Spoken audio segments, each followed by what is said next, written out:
Maraming tanong, maraming sagot, maraming haka-haka at maraming mga katha. Nagsasalimbayang mga paliwanag, gaya ng hangin ng aral na nagdadala sa tao sa magkabi-kabilang paniniwala. Ngunit, isa lamang ang dapat matanghal: ang sagot ng Biblia.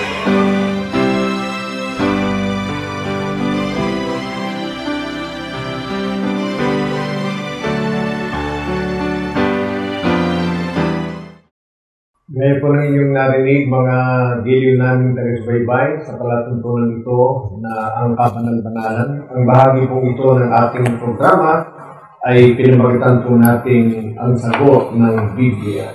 Welcome po mga kaibigan, mga mahal naming mga kababayan, mga kapatid. Dito po sa portion na ito ng ating palatuntunan na pinamagatang ang sagot ng Biblia.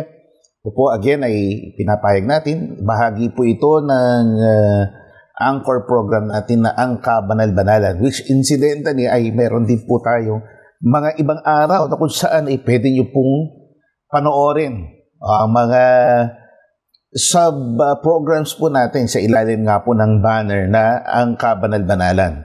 Narito po ang mga programming po natin. Blessed Day, every Monday to Friday, 7:30 to 8 in the morning po yan, sa himpilang DWBL. So mga nagbibiyahe sa Kamaynilaan, tune in po kayo dito sa himpilang DWBL, 1242 kHz from 7:30 to 8 a.m. So nape-preempt po yan sa pamamagitan ng ating social media pages na inyo namang mapakikinggan ng earlier time slot 6 to 6:30 ng umaga via Facebook and YouTube. Ang sagot ng Biblia, ito kung nasusubaybayan nyo, every Sunday po yan, 4 to 5 in the afternoon. Samantala, ang iba pa nating pagpoprograma ay The Climb, Likhawit, ang Kabanal-Banalan, Full Life, at ito nga ho, ang sagot ng Biblia ay inyong patuloy na mapakikinggan dyan po sa Timog Katagalugan sa mga time slots na pwede ho nyong panood o di kaya dito, same din na mga time slots na meron po kayong nakasubscribe po kayo o nakafollow po kayo, you will be duly notified kung kailan nyo po ito mapakikinggan o mapanonood. Ang numbers po naman na pwede nyo pong padalhan ng inyong SMS o short messages ay ang mga sumusunod: 0927-140-3782, 0927-140-3782, 0909-555-5009, 0909-555-5009, 0991-419-2027, 0991-419-2027. Ang ating website naman ay mostholychurch.com. Na-mention ko po kanina ang ating social media presence. Ito po yun sa Meta o sa Facebook. MHC Media. Yan ang po ating Facebook page. Yung Facebook account naman natin, yung mismong pamagat ng ating palatuntunan, ang Kabanal-Banalan. Sa YouTube naman, The Most Holy Church. The Most Holy Church. Ang iba nating presensya pa ay via TikTok, meron din po tayo sa Instagram. Nasa format nga hong podcast. Ito po ay sa pangunguna ng mga batang mga ministro po natin, sina Yohi Capistrano, tsaka si Brother Abiasap. Yun, kung kayo po mahilig din sa podcast, yan, yung format po nila ay sa paraan na sila ay merong conversation, casual conversation na kung saan ay tinatalakay po rin ng samut-saring mga subject matters. Kami pong inyong mga lingkod at kapatid na Gabriel, Brother George Quirino. Kasama po natin ang pangunahing host nitong ating palatuntunan, ang kapatid na Danilo Francisco. Siya po ay kilala sa church bilang si Bishop o Elder Uziel. Salamat po, kapatid na Gabriel. Opo. At salamat din po sa inyo, mga giliw na taga-subaybay sa palatuntunan ito. Dahil namamalagi ang pahintulot na mapaglingkuran namin kayo ay ipinagkakaloob sa amin nasagutin ang inyong mga tanong sa pamamagitan ng Biblia. Salamat siyempre sa Panginoon na gumagabay po sa ating lahat. By the way, ang ating address, yung punong address po natin, yung principal address po natin, nandun sa number 680 Rahabago Street, Gagalangin, Tondo, Manila. Doon sa mga nagagawin doon, it's still under renovation, pero hindi ho nababago. Yan po ang punong tanggapan ng kabanal-banalang iglesia. So, we shall proceed now, kapatid na Yushel, sa mga katanungang na iprepara po for today as gathered from our social media accounts tsaka sa mga ipinapadala sa ating mga numbers. Kailan po magpapasimulang tipunin ng Diyos ang kanyang mga anak? Ayan ang unang katanungan for today. Kailan po niya magpapasimulang tipunin ng Diyos ang kanyang mga anak? Tungkol sa katanungan ito ng ating kaibigan, ang totoo po, hindi lang marahil nababasa ito ng ating kaibigan, pero noon pa, ginagawa na ng Diyos ang pagtitipon. At yan siya mismo ang nagpahayag. Basahin po natin. Narito po sa Mateo 23 at 37. O Jerusalem, Jerusalem, na pumapatay sa mga propeta at bumabato sa mga sinugo sa kanya, makailang inibig kong tipunin ang iyong mga anak na gaya ng pagtitipon ng inahing manok sa kanyang mga sisiw sa ilalim ng kanyang mga pakpak, ay ayaw kayo. O yan, kung mapapansin po natin, panahon pa ng mga propeta. Ibig sabihin, bago pa magkatawan tao ang ating Panginoong Kristo Jesus, talagang ginagawa na ng Diyos ang lahat ng paraan para matipon ang kanyang mga anak.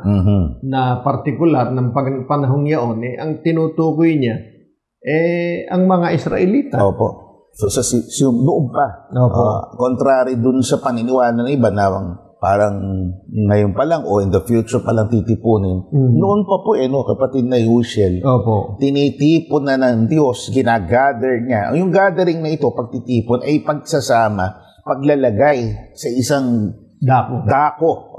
In not literal sense na parang uukupahin yung isang lugar. Na mga paay nakatayo doon, kundi tinitipon, pinagsasama-sama niya sa isang dakong espiritual. Noong pa man ay ginagawa na po ito at hanggang ngayon ay continuing process, tuloy-tuloy na proseso ng pagtitipon. At pwede rin sabihin na pagtitipon o pag-akay sa pagkakaroon ng isang pananampalataya, isang kaisipan, isang kalooban. At yan ay patuloy na hinahangad ng Panginoon. Kahit nang siya'y magkatawan tao, yan ang kanyang pangunahing hangarin o layunin na mababasa po natin sa Juan 11:52. Lalo na kung babasahin natin yan sa wikang Ingles. Sabi ito po sa John 11:52, and not for that nation only,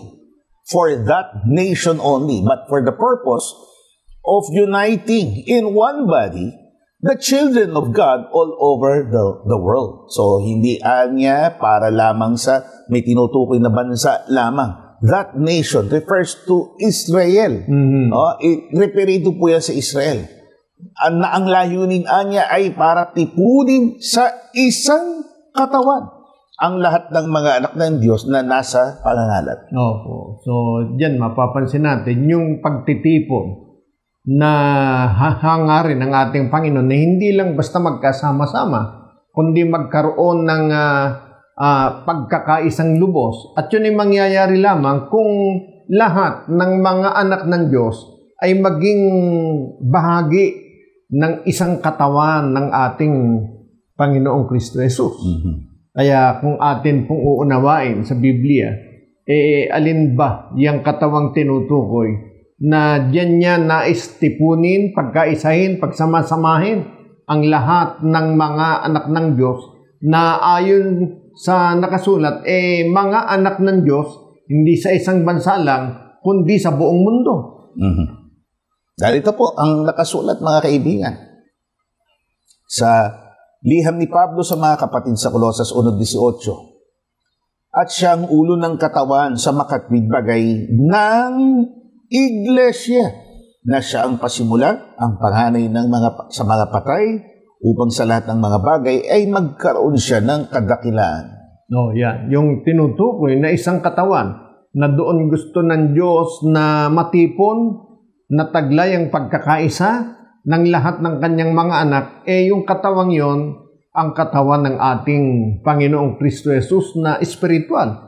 Spiritual kasi hindi yan yung katawang napako sa krus. Opo. Kundi yan yung katawang ang bumubuo ay ang kalipunan ng mga anak niya o ng kanyang mga mananampalataya. Kaya hindi po gusto ng Diyos na magkakaiba ng church o iglesia na kinabibilangan ng mga lingkod ng Diyos. Opo. Ang gusto talaga ng Diyos mula pa ng una, magkasama-sama po tayong lahat sa church o sa iglesia na yun ang kanyang pag-aari, yun ang kanyang itinayo at hindi itinayo ng sino mang tao sa mundong ito. Maganda yung punto nyo, kapatid na Yusel. Kasi paniniwala ng iba, total, kahit iba-ibang kongregasyon niya, nasa ilalim ng isang church yan. Hindi ho yun ang sinabi dito sa Biblia. No? Opo. Yun yung, tanda ko, yung movement o simula ang tawag ay ecumenical, na kung saan lahat ng mga tumatawag kay Kristo, nananampalataya sa Kanya,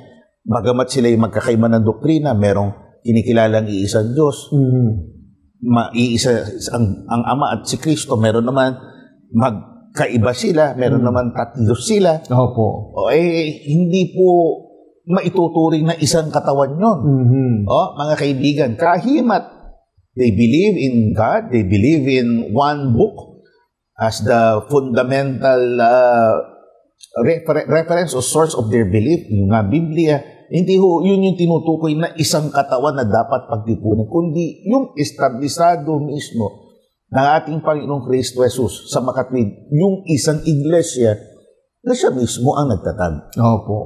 At yun po ang talagang sinasabi ng Biblia na kahit ang mga apostol, yan po naging kaanib, yan ang kanilang ipinangaral, at yan din po ang ating ibinabahagi sa ating mga taga-subaybay sa palatuntunan ito.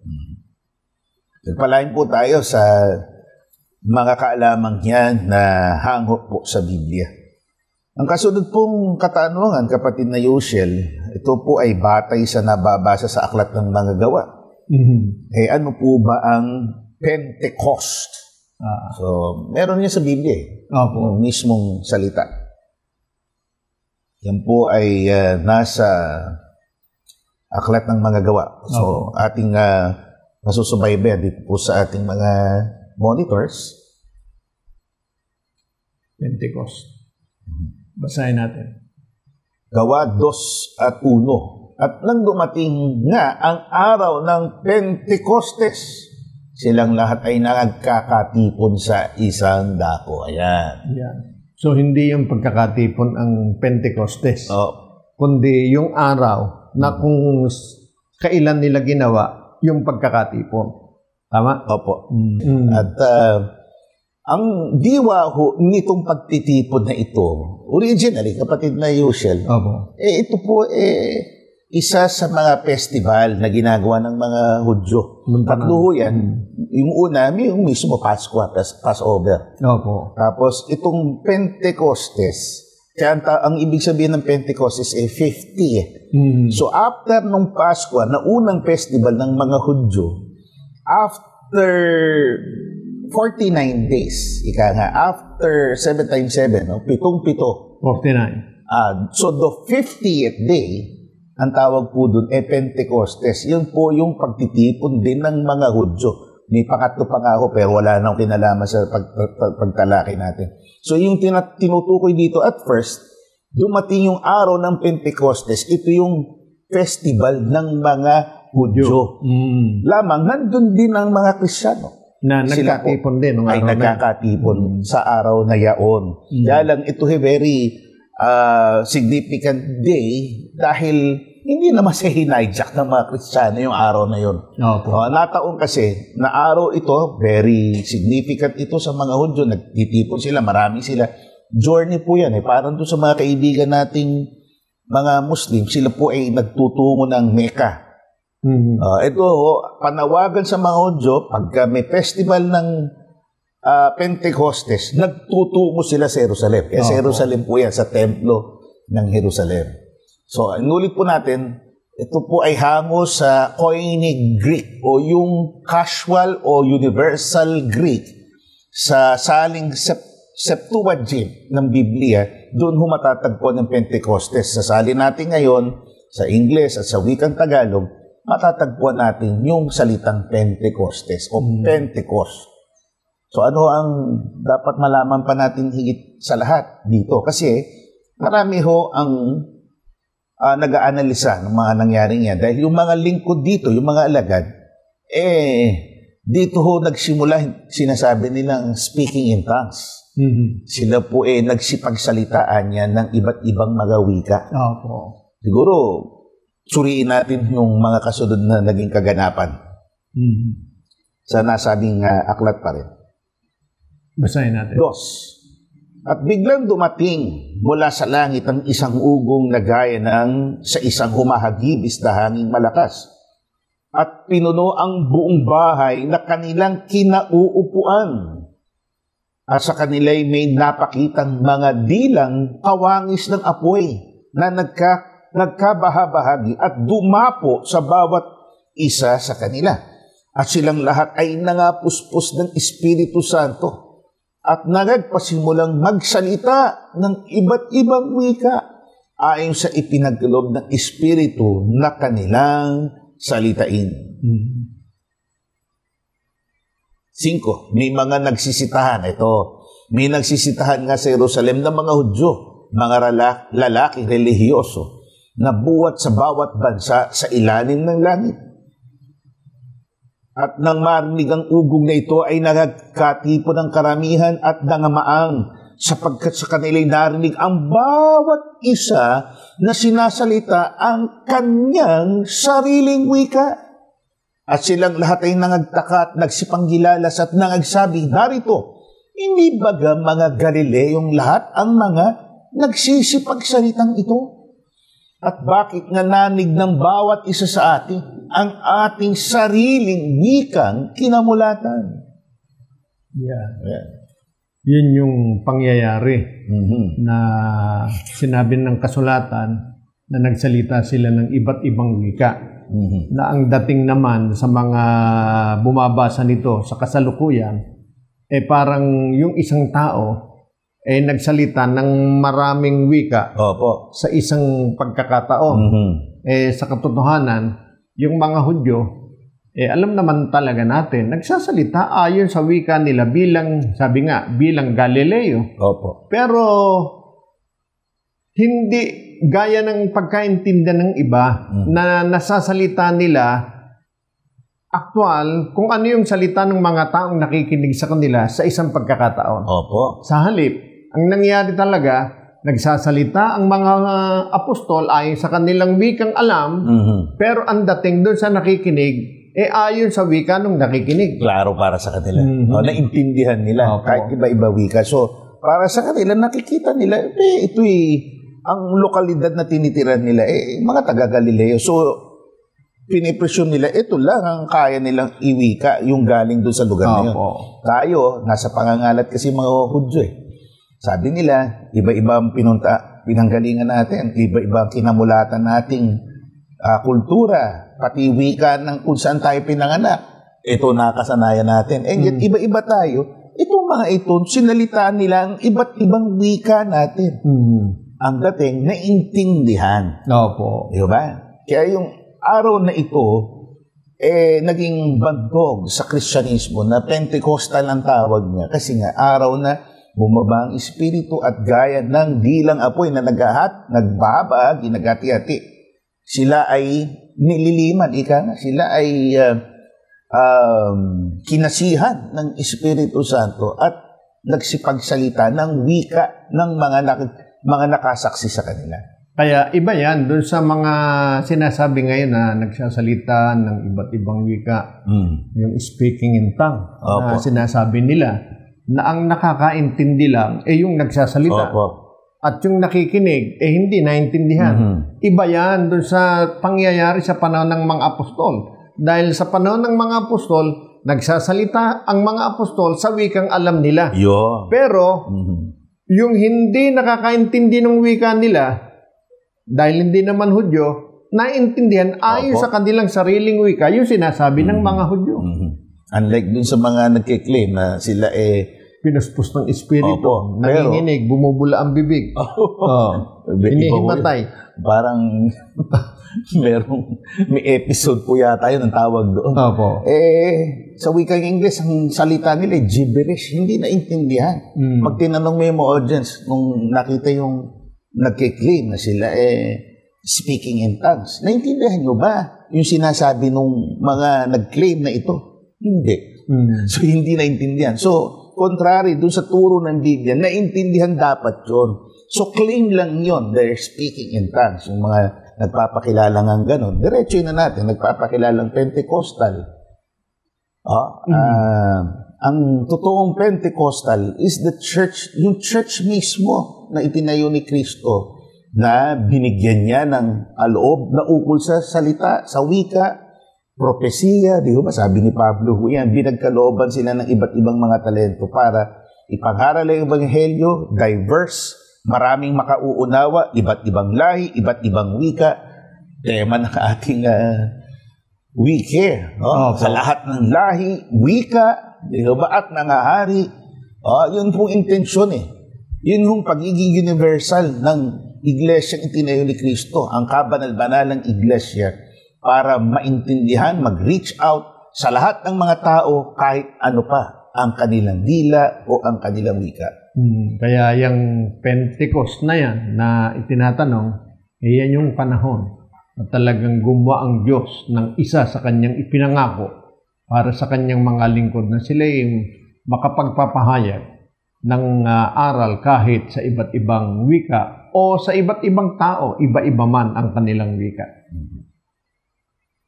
Salamat po at naway nakatulong sa atin ito para maunawaan ng mga bagay na nangyari at nakasulat sa Biblia. Let's take a break. Short lang po ito. Pakinggan natin ang tinig ni Sister Talita Zimri, si Sister Cristil Joy Lucero Relioso from Caloocan City. Siya po yung membro ng isang natatanging choir. Ang tawag po natin sa church ay Mana or Mana Choir ng isang rehiyon sa church sa Kamaynilan. Pastulan po ay Abiasap. Ang kanyang awiting Handog. Kapayapaan po sa mga sumusubaybay sa programang Ang Sagot ng Biblia. Ako po, si Cristil Joy Relioso, maglilingkod sa inyo sa pamamagitan ng mga original songs namin sa Most Holy Church na tinatawag na Likhawi. Ang Panginoong Diyos ang siyang naghandog at naglaan ng kanyang buhay. Ang awit na handog ay nagpapakita ng kadakilaan ng Panginoon sa atin at nag-alay ng kanyang buhay para sa kaligtasan ng kaluluwa ng lahat.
Sa akin ay nagligtas, nagbigay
aking katungkulan. Ang iyong buhay na handog sa akin ay nagligtas, nagbigay liwanag upang makita ko kung paano lumakad sa dangkunan, at upang may handog ko rin nga ring buhay para sa'yo na naghandog ng buhay sa akin, sa akin. Ang iyong buhay na handog sa akin ay nagligtas, nagbigay liwanag upang makita ko kung paano lumakad sa dangkunan, at upang may handog ko rin nga ring buhay para sa'yo, o Hari ko. Aking handog para sa'yo, Hari ko, nga ring buhay na taglay ko, kulang man ito'y para sa'yo, para sa'yo.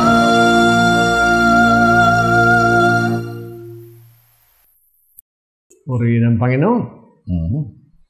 Talagang pinagkalooban ng talento ang ating mga kapatid at sana ay lumaganap pa ika nga.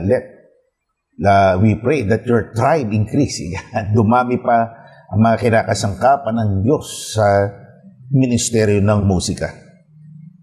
Kapatid na Yushel, natitiyak ba ng tao sa Biblia ang kanyang kapalaran na inaharap? Pwede po, pero may paraan. At ang paraan po, ayon sa sinasabi ni Apostol Pablo. Basahin po natin. Unang Korinto 15:1-2. Ngayon pinatatalastas ko sa inyo, mga kapatid, ang ebanghelyo na sa inyo'y aking ipinangaral, na inyo namang tinanggap, na siya naman ninyong pinananatilihan. Sa pamamagitan naman nito'y ligtas kayo kung matyagan ninyong iingatan ang salitang ipinangaral ko sa inyo, maliban na kung kayo'y nagsipanampalataya ng walang kabuluhan. O yan. Yan ang pinakamagandang kapalaran na dapat tiyakin ng tao sa kanyang buhay bilang tao sa mundo. Kasi kung iniisip ng iba, na gusto niyang tiyakin yung kapalaran niya na sino magiging asawa niya, yayaman ba siya, magkakaroon ba siya ng malaking bahay, wala namang masama. Pero kung gusto natin na matiyak yung lalong mahalaga sa ating buhay, na sabi ni Apostol Pablo, yung kaligtasan, maliwanag po. Kailangan po sundin natin ang kanyang ipinapayo. Ingatan natin yung ating pananampalataya at yung aral na itinuro sa atin. So yun yung paraan. Opo. Ang pagtitiyak. Hanay po kasi ng tanong, matitiyak, garantisado ba? Ang garantiyang mababasa natin sa Biblia, hindi po ito si Biblia. Huwag nyo ituring na parang bolang kristal. Yung nasabi nyo kanina, gusto nyo malaman ang inyong kapalaran, sumangguni sa tarot cards. Tarot ang pronunciation ng iba, tarot cards. Pumunta sa Quiapo. Sa Quiapo, sumangguni nga sa gypsy, sa manghuhula. Yun po hindi nga biblical yun Yung po pinagbabawal pa ng Biblia, yung divination and fortune telling. Yung kapalarang natitiyak po na nakasulat sa Biblia, yung kaligtasan ng ating kaluluwa. Opo. Kaya paano matitiyak ng tao yan? Maliwanag po ang sabi ng kasulatan. At ang ipinangangaral po ng mga lingkod ng Diyos mula pa ng una, ayon sa sinabi rin ng ating Panginoon. Mababasa po sa Deuteronomio 30 at 19. Aking tinatawag ang langit at ang lupad na pinakasaksi laban sa inyo sa araw na ito, na aking ilagay sa harap mo ang buhay at ang kamatayan, ang pagpapala at ang sumpa. Kaya't piliin mo ang buhay upang ikaw ay mabuhay, ikaw at ang iyong binhi. Oh, yan. Ang talagang buhay na sinasabi niyan, para mabuhay ka ng maayos, nakalulugod sa Diyos, at walang alalahanin na ikaw ay mapapahamak, piliin mo ang daan ng buhay na tinuturo ng Diyos. Binigyan tayo ng choice. Naalala ko yan, yung free will. Opo. Tinalaki nga natin nung nakaraan. Yan, hindi tayo pinupwersa ng Diyos. Dahil tayo may ginawang gayon, mga taong may kaluluwa, may discernment. No? Sabi nga ng ating obispong Pangkalatan sa one of his sermons, yun po, tayo dapat merong discernment, binigyan tayo ng power to choose, yung choice. At sinabi nga dito sa Deuteronomio, piliin mo ang buhay. Garantisado. Ibig sabihin, if you choose the path of life, yung path of righteousness, yung tinuturong katwiran ng Diyos, ay garantisado ang pamumuhay na maginhawa. Opo. At yun ang tinitiyak ng Biblia na ipinapaunawa sa atin. At sigurado tayo, pagka naging yun ang ating panuntunan, hindi po tayo malulugi. Dahil ang Diyos, pagka nagkaloob, kapatid na Gabriel, na ipinangako niya sa atin, higit pa sa ating hinihingi ang kanyang ibinibigay. Opo. Kasi tayo mga tao, limitado. Yun ang, kung ano yung yung moment na ito kailangan mo, minsan, madalas, mas madalas yun. Opo. Higit pa nga sa inaasahan mo, ibibigay ng Diyos sa iyo. Basahin natin. Sa Efeso 3:20. Ngayon, sa makapangyarihang gumawa ng lubhang sagana ng higit sa lahat ng ating hinihingi o iniisip, ayon sa kapangyarihang gumagawa sa atin. Yan. Napakalinaw. Di po ba? Kung tayo po ay talagang susunod, pipiliin natin yung daan ng buhay na itinuturo ng Diyos. Yun ang mabuting palad. Kasi po, pag doon tayo lumakad, pinili natin kung ano gusto ng Diyos. Nagtiwala tayo sa Diyos. Higit sa ating iniisip, yung kaya mong isipin na pinakamagandang palad na pwede mong makamit. Higit pa doon, kayang ibigay sa iyo ng Diyos. Yun ang garantiya, pagtitiyak na turo ng Biblia sa tao. Huwag tayong humanap ng material things. Huwag ko doon ang focus natin kasi talagang ang mabibigo lang tayo. Hindi kasi ayon sa gusto natin ang ibibigay sa atin ng Diyos. Higit pa nga doon. Na it will make you really satisfied, contented, fulfilled in your life. Sa sandali na ipagkatiwala, surrender natin ng Diyos ang ating sarili sa Kanya. Sumunod tayo sa Kanyang commandments and we will reap the dividends. Ika nga, we will harvest ng mga pagpapala para sa atin. Salamat po. Next po, mga kaibigan.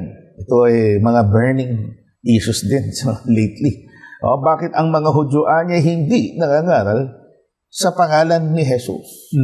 Bakit? May mga Hudyo? May mga, Generally, yung talaga ginagawa nila. Although may narinig nga tayo, nababasa tayo, merong grupo ng tawag Jews for Christ.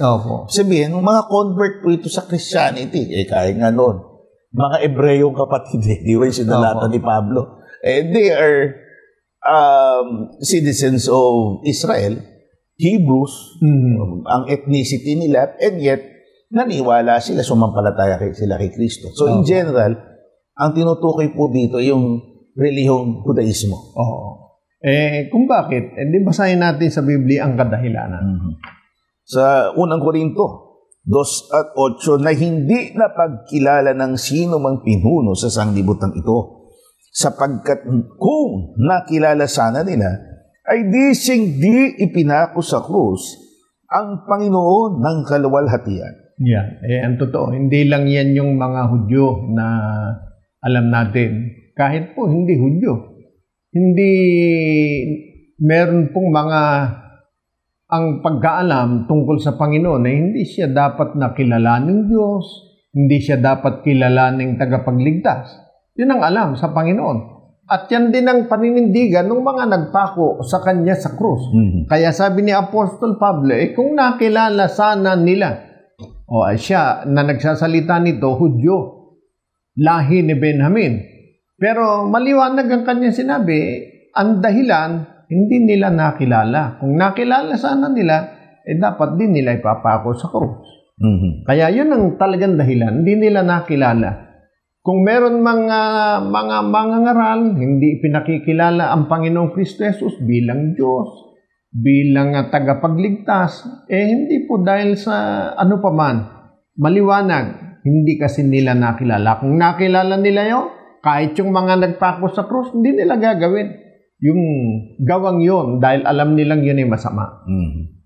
At isa sa mga pangunahing dahilan kung bakit nila, talaga, sa wika English, tawag they reject Jesus. They don't preach Opo. Jesus. Ito ho yun, sa 10:33. Sinagot siya ng mga Hudyo bilang susog na rin sa Opo. sinabi nyo kanina. Hindi dahil sa mabuting gaway binabato ka namin, kundi sa pamumusong, sapagkat ikaw, bagaman ikaw ay tao, ay nagpapakunwari kang Diyos. Yun yung mga hindi nakakilala sa kanya na nagpako sa krus nun nga tiyempo na yun babatuhin sana ang Panginoon. Ano ang dahilan? Bakit nila babatuhin ang Panginoon?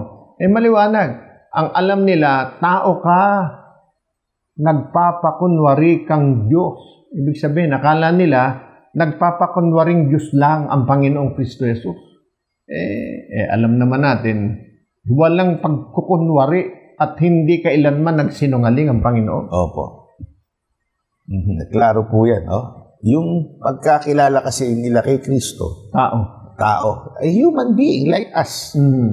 Na siguro sa simula, pero pinangatawanan. Hindi sila nakumbinsi.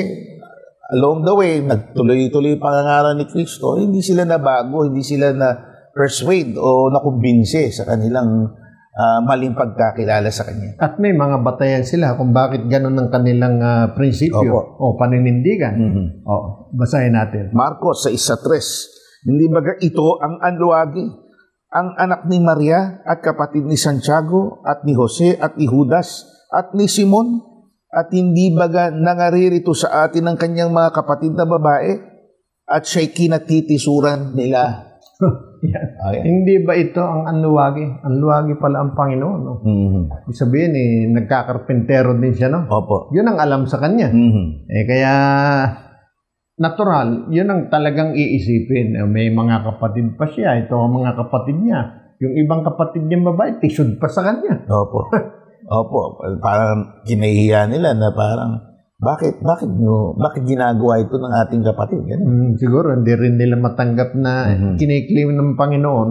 Siya yung Diyos, siya yung tagapagligtas, siya yung Mesiyas. Kaya yung ibang kapatid niya, tisod Parang yung pagkatisod din ng mga Hudyong katulad nila. Na parang, ang sabi nga sa English, preposterous. Hindi kapanipaniwala yung ginagawa ng ating kapatid, ng ating kamag-anak. Kaya, yun ho ang komunidad ng mga Hudyo talaga noon. At generally, ganyan pa rin sila. Hindi sa, binabatikos natin sila. I've read, I've watched ilang video, siguro kayo din kapatid na Yusel, how they defended themselves, why they reject Christ Jesus. Okay lang kasi nasa sa kanila yung choice nila yun it's their choice to reject Jesus in spite of the facts na ipinilatag na ng Panginoong Jesus na noong pa man hinulaan na siya, paririto siya, ipapanganak, isisilang sa isang babae, nasusulat sa Isaias, etc., etc. And yet, hindi nila tinanggap o kinilala ang ating Panginoong Jesus. At huwag niyong kakalimutan, si San Pablo mismo na isang Hudyo ang nagpaliwanag. Hindi lang nila nakilala ng tamang pagkakilala ang Panginoong Kristo Jesus. Kaya hanggang ngayon, yung mga gayon pa rin ng paniniwala, hindi po siyempre nila ipangangaral ang Panginoong Kristo Jesus. So, salamat po. Ang kasunod po, kapatid na Yusel, kaugaliang Kristiyano ba ang pagsamba sa mga rebulto? Hindi po. Kasi ang panahong Kristiyano, alam naman natin nung ang Panginoong Kristo Jesus ay pumarito sa mundo. Pero bago pa pumarito ang Panginoong Kristo Jesus, ang pagsamba sa rebulto, ginagawa na. Kaugalian na yan ng mga tao. Kaya nga, Yan ibinawal ng ating ng ating Panginoon kahit ng panahon ng mga apostol. Basahin natin 'yon. Dito po, Aklat ng Mga Gawa 17 at 29. Yamang tayo nga'y lahi ng Diyos. Ayan. At ay hindi marapat nating isipin na ang pagka-Diyos ay katulad ng ginto o ng pilak o ng bato na inukit ng kabihasnan at ng katalinuhan ng tao. Yan. Maliwanag naman, di ba? Gabriel? Opo. Yun mismo. Turo ng mga apostol yan. Opo. Yan yung fresh na sariwan-sariwang pagtuturo ng Panginoon. Dahil sila pangunahing saksi, sineshare nila sa mga tao. Huwag niyong iaagapay, huwag niyong itutulad. Niisipin nga Okay, superior ang pagkakilala niyo sa Diyos. Opo. Pero kahit na anong makita niyong mahalagang metal dito sa lupa, gaya ng in-enumerate niya, ginto, pilak, kahit bato, kahit na gaano kagaling sa sining ng pag-ukit ang sino man tao, huwag niyong gagawin. At ang dahilan nun, yamang tayo lahi ng Diyos. Yun. Bilang lahi ng Diyos, wala sa kultura natin. Yan, wala dapat sa ugali natin. Opo. Na niisipin man na ang mga ito, kahit nabihisa mo pa yan, palamutian mo yan ng mahalagang bagay na makikita mo sa lupa, hindi mo pwedeng representante yan ng Diyos. Opo. Kaya wala sa bokabularyo ng tunay na Kristiyano yung pagsamba sa Diyos-Diyusan. Kahit nang una pa, yan po ay utos na at ibinibiling mahigpit ng Panginoon. Hindi pa man lumilitaw yung tawag na Kristiyano, dahil ang ibig sabihin ng Kristiyano, mga tagasunod ni Kristo. Hindi pa man siya nagkakatawang tao. Yan ay utos na at ibinibilin. Basahin natin. Narito, Exodo 20 at 23. Huwag kayong gagawa ng ibang mga Diyos na iaagapay sa akin, ng mga Diyos na pilak o ng mga Diyos na ginto. Huwag kayong gagawa para sa inyo. Yan. Maliwanag yan. Huwag kayong gagawa ng mga imahe, rebultong pilak, ginto. Dati, pilak, ginto pa talaga ginagawa Opo, ngayon, bato, kahoy na lang kahit ano pa yan, wag niyong iaagapay kahit gaano kaganda yan sa Diyos. Ano ba ibig sabihin ng wag iaagapay sa Kanya? Yung mga ibang salin, itatabi sa Kanya. Kumbaga, itatabi niyo sa akin, nakaluwalhatian ko, kagaya ko lang yung mga yan. Kaya, minsan sabi, bili na po kayo. Opo. Pan-display po sa bahay para may Diyos po tayo. Opo. Wala po akong ibang nailigtas nung nasunog, kundi ito lang po. Na inaakalang himala pa. Opo. At pwedeng gamit ho niyan, yung iaagapay, representante ng Diyos. May mga saling ganyan. Ibig sabihin, yung argumento kasi na sinasabi, we're not worshiping naman yan Hindi naman namin sinasamba. Pero dahil sa hindi natin nakikita ang Diyos, pag nakita natin yun, gaya na. Ng Diyos. Pwede ba yun? Pwede yung gano'n? Hindi nga po. Yun yung mismong sinasabi. Yung nga pag-agapay. Yung isipin mo lang na itinatabi mo siya sa Diyos. In the mere thought, isip lang na ito kahalili na lilikha sa iyo ng imahe sa iyong isip na ito yung Diyos. Hindi naman siguro ma-offend ang Diyos. Hindi ho lalalapastangan ng Diyos. Hindi ho totoo, hindi lalalapastangan ng Diyos. Dahil labag ito sa utos na nasa Biblia. Mabuti siguro. Basahin natin yung sitas na yan sa isang wikang English na malinaw na talagang yung pag-iisip, yung pagpapalagay na yun mismo ang Diyos. Talagang ayaw ng ating Panginoon. Basahin natin yan sa wikang English. At tingnan po ninyo mga giliw naming taga-subaybay ang nakasulat. Ayan, kapatid na Gabriel. Opo. So, you must never make idols or of silver or gold to worship in place of me. Yan. Napakalino. Klaro na nakahalili, ibig sabihin, representante. Opo. Hindi ho po pwede. Talagang wag na wag anya na gagawin. So, kung wag, hindi kasama yan sa ugali. Ang isa sa explanation dyan ng mga gumagamit ng mga rebulto. Halimbawa, tatay mo. namatay. Para laging nasa yung alaala, nag-iiwan ka ng yung larawan niya. Pag nakikita mo yun, di parang nandyan lang siya. Ganon lang ikayon. Sa tao pwede yun, kapatid na Gabriel. Alaala po yun. Memory. When we wish to treasure yung memory na yan, isariwain yung mga alaala tungkol sa kanya, pwede yun. Kasi hindi yung act of worship. Hindi mo naman sinasamba yung tatay mong namatay. Pero when we talk about God worship, at samba sa Diyos, hindi po pwede yun. Ayaw ng Diyos yun. Kaya mga giliw naming taga-subaybay, yan po ay hindi kaugaliang Kristiyano. Wala sa panuntunan niya ng pagiging Kristiyano, pagiging lingkod ng Diyos. Yan po sa katotohanan, pagkababasahin natin sa mga istorya, sa Biblia, yan po ay kaugaliang labag sa kalooban ng Diyos, kaugaliang pagano po yan. So, isang awitin pong muli, mga kaibigan. Balikan natin si Sister Talita Zimri. Ang awitin po niyang kasunod ay, Ako pa ba ito? Kapayapaan pong muli sa mga sumusubaybay sa programang Ang Sagot ng Biblia. Binabago ng Diyos ang lahat ng tumatanggap ng pagmamahal niya. Sa awit na Ako pa ba ito, sana ay maramdaman natin kung paano tayo araw-araw binabago at pinagbubuti ng Panginoong Diyos.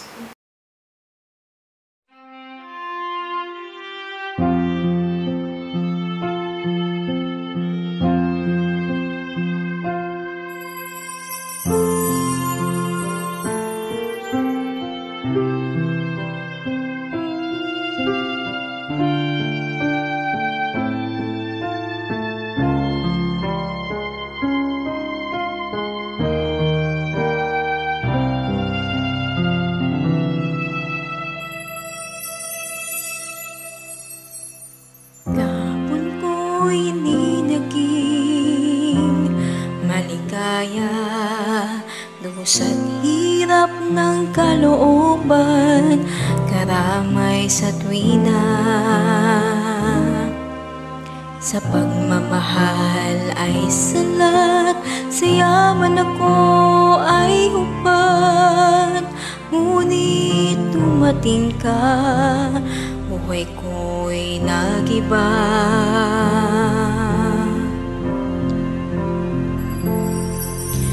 Pag-ibig mo sa akin ay kahanga-hanga, nilamang hanggang sa puso at sa diwa. Sa pagkasangkapan sa'yo, naging anak din ako. Sa piling mo at ng Ama, ang ngayon ko'y ligaya.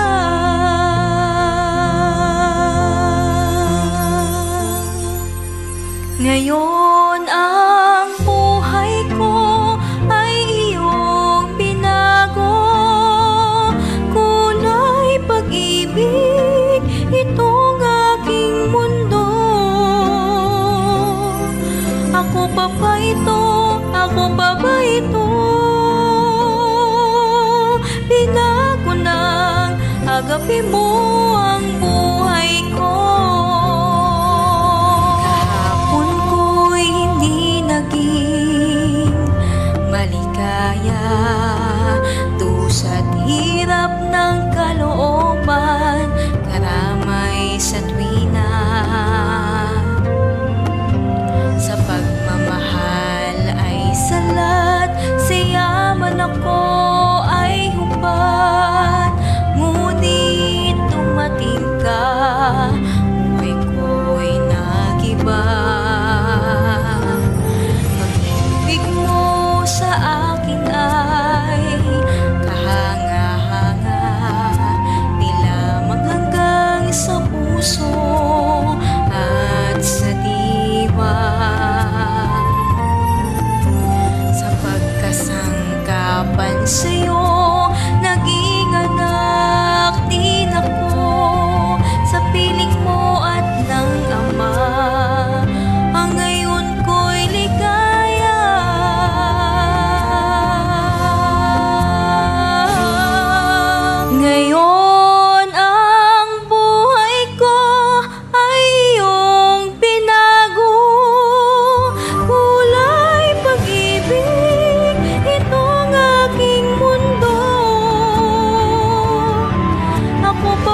Tanggapin mo ang buhay ko.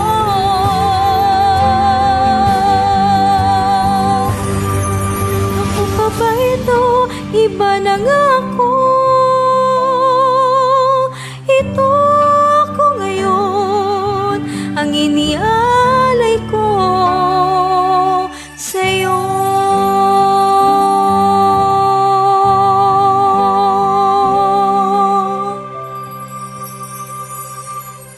Final question for today, kapatid na Yosef. Panalangin na. Salamat. Salamat po, kapatid na Zimri, Talita Zimri.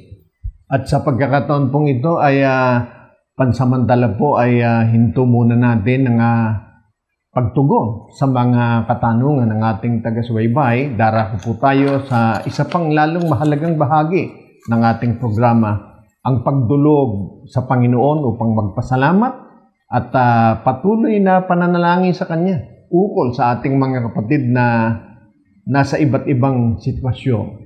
At ito po ay sa panguna ng isa sa mga elder, presbitero sa kabanal-banalang iglesia, ang aking kasama sa paglilingkod sa inyo, ang matandang kapatid na Gabriel. Aba, Panginoon namin Diyos. Aming Diyos. Buong kapakumbabaan kami lumalapit sa iyo. Opo. Kapanikluhod at ipinikit itong aming mga mata upang salihin sa pribadong kaparaanan ay lumalapit sa iyo upang iparating sa iyo ang aming pasasalamat. Salamat. Sa pagsagana ng mga pagpapala sa amin. Amen. Kahimat ang tao ay nag-enjoy sa kasaganaan ng mga bagay na ukol sa mundong ito, pinapaging sapat mo kami sa kabila ng aming mga kakulangan sa iyo. Amen. Binibiyaan mo kami ng pangangailangan namin sa pang-araw-araw at higit sa lahat ay binubusog mo ang aming mga kaluluwa ng iyong mga aral, ng iyong katwiran, na sa pagbasa ng Biblia ay gaya ng ikaw ang nakakapanayam namin sa tuwina. Opo. Kaya mula sa kaibuturan ng aming mga puso ay tanggapin mo itong aming pasasalamat. Opo. Minsan pa ay sinasamba ka namin sa Espiritu at sa iyong mga salitang katotohanan. Amen. Lakit ng paglapit na ito ang panawagan para sa aming sarili, para sa aming mga kapatid. Opo. Panawagan din para sa aming mga mahal na mga tagapakinig. Amen. Kung saan nagpahayag sila ng pagiging mapagkailangan sa iyo. Opo. Sa tuwina ay nakararanas kami ng mga hamon sa buhay, Opo. pangangailangan pinansyal, mga hamon ukol sa aming kalusugan. Amen. Patubayan mo sana kami sa araw-araw. Ipasumpong mo sa amin sa mabuting kaparaanan ang mga solusyon sa aming mga problema. Amen. Sa pag-aalaga sa aming kalusugang personal, sa aming individual na kalakasan, Opo. sa pag-aalaga, pagtataguy ng aming pamilya, paghahanap buhay, pagninegosyo, pagpalain mo ang aming mga pag-aaral at ang iba pang mga aspeto ng pamumuhay namin sa mundong ito. Amen. Higit sa lahat ay lalo mo kaming bigyan ng kalakasan ng aming mga kaluluwa. Busugin mo kami sa tuwina ng iyong mga aral sa pamamagitan ng ganitong programa na itinataguyod ng iyong kabanal-banhalang iglesia. Amen. Alalahanin mo ang aming obispong pangkalahatan na nagtataguyod pangunahin ng gawain ito ng pangangaral ng Ebanghelyo. Bigyan mo pa siya ng pagkakataon ng kalakasan ng kanyang katawan, ng katalinuhang espiritual, upang mapangunahan kami na iyong mga anak sa mga huling panahon ito, na maipangaral ng buong giting, buong kababaan, maipangaral o maishare ang iyong katwiran sa lahat ng sangsinukob upang sila'y makinabang din naman sa mga pagpapala na ukol sa iyong kabanal-banhalang iglesia. Amen. Ang lahat ng ito ay aming hiling sa ngalan mong Kristo Jesus, ikaw ang aming Diyos at tanging tagapagligtas. Amen. Maraming salamat po sa inyong pakikinig, panonood sa araw na ito. Inanyayahan namin kayo muli sa aming next episode. Kami po ang inyong mga lingkod at kapatid na Gabriel. At kapatid na Yusuf. Ang panalangin po namin magkakapatid sa kabanal-banalang Iglesia ng Diyos kay Kristo Jesus ay Kapwa nawa tayo, bantayan ng Diyos sa ating paghihiwalay. Mispa.